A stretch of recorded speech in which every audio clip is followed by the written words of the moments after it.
sera celle que la direction elle-même va nous proposer. Nous n'allons pas nous substituer à la direction générale de l'INPHB. Nous avons mis une direction à la tête donc de cette école en qui nous faisons totalement confiance, montrer en quelques mois, pour ne pas dire en 1 an et demi, en n'ayant pas très limité, elle a réussi ce que nous voyons tous, qui me paraît en tout cas à moi comme étant un exploit. Une fois de plus, nous allons en parler avec la direction parce que nous ne pouvons pas nous substituer à la direction en indiquant des solutions qui peuvent ne pas être ce qu'elle attend.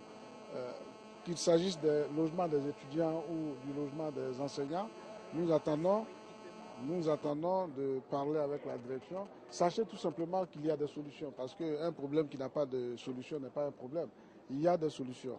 Que ce soit le problème du logement des étudiants ou celui du logement des enseignants, il y a des solutions. À Korogo, nous avons esquissé l'une des solutions, en tout cas celle concernant le logement des étudiants, avec le ministre de la Construction.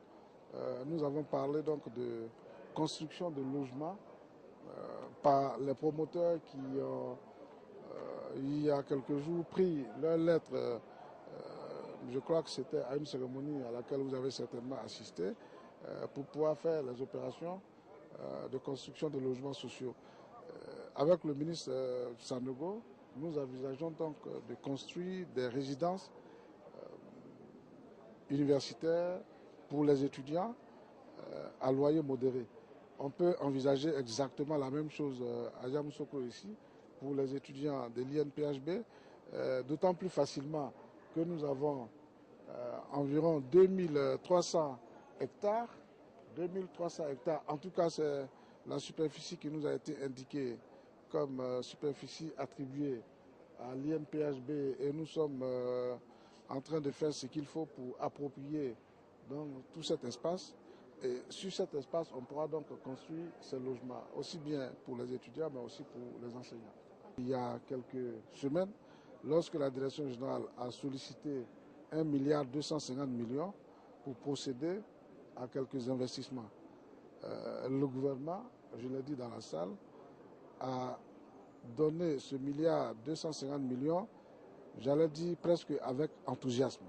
Donc le gouvernement est aux côtés de la direction générale de l'INPHB parce que le gouvernement croit fortement au projet de transformation de l'INPHB en technopole.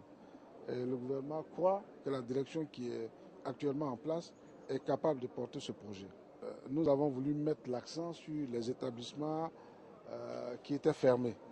Les universités étaient fermées, étaient dans un état encore plus dégradé. Et pour cause, parce que ces établissements, pour l'université, pour ce qui concerne en tout cas l'université Félix Houphouët-Boigny et l'université Nangui-Abrogwa, ont servi de champ de guerre. Ces universités ont vu beaucoup de leurs bâtiments partir tout simplement.